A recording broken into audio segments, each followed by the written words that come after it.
the top 4 reasons why I see so many individuals struggling with weight loss, even though they find themselves dieting, exercising, some are doing lots of fasting, juicing, and they can't seem to see that scale shift, and they can't seem to notice the fat to body ratio change. The first reason is there might be underlying hormone imbalances that have not been identified. Now, one of the things that I make sure to do with all of my patients is I run thorough thyroid panels along with other hormones that I'll explain soon.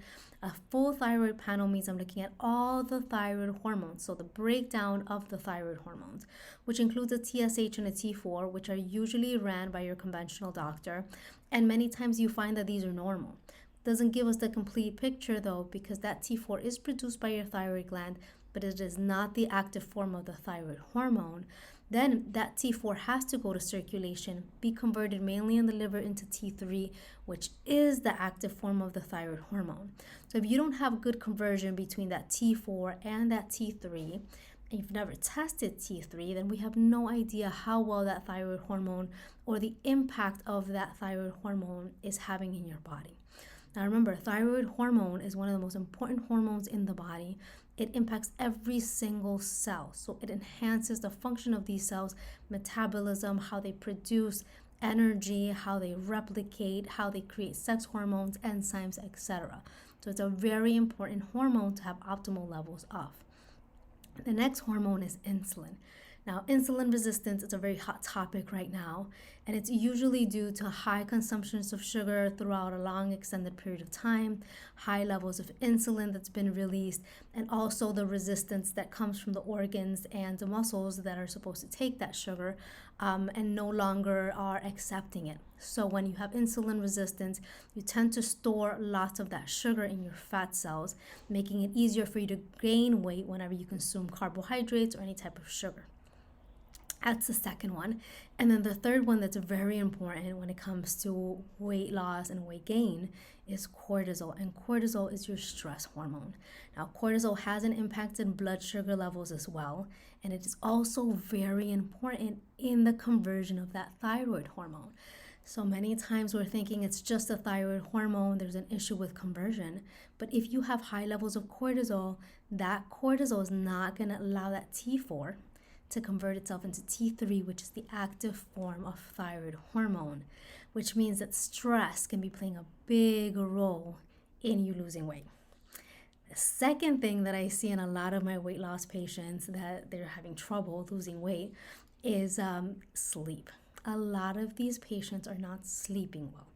There's lots of studies showing that if you do not sleep well, or sleep usually at least between 10 to 6 a.m., during that time period, you're not producing lots of growth hormone, and growth hormone is essential for your metabolism and weight loss.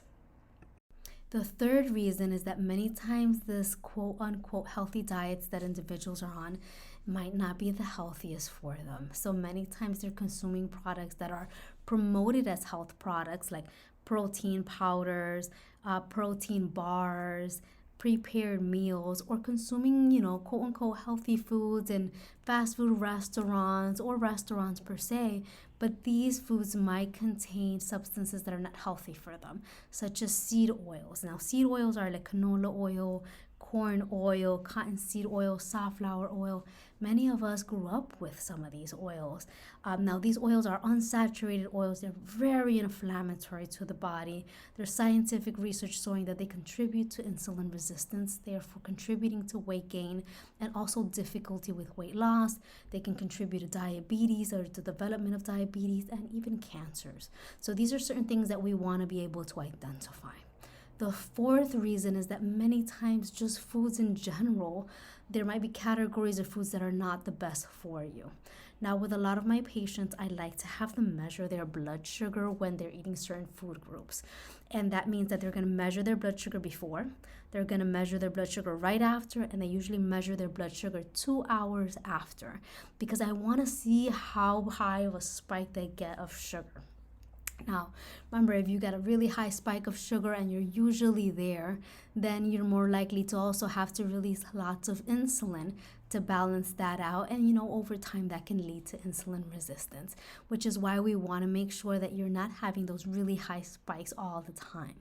And some of these healthy foods that are, you know, we've known about them as healthy foods for a long time can contribute to that. One of the most common foods that I see in patients that does this is oatmeal. I have lots of patients that they're like, I always have my oatmeal in the morning and I thought it was good for me. And then when we measure their blood sugar, it's actually the opposite. And remember that oats or any grains, because they're grown in the ground and sometimes sprayed with pesticides, they tend to carry lots of heavy metals, lots of toxins.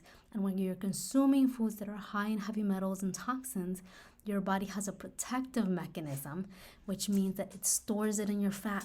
So it makes it even harder for you to lose weight. Okay, that comes to the end of our video today.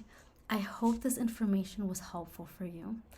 If you are serious about your weight loss journey, if you have found yourself in a similar place as I've described, that you're doing everything right, you're exercising, you're dieting, and you just can't seem to shift that weight, then perhaps our VIP weight loss program might be a right fit for you.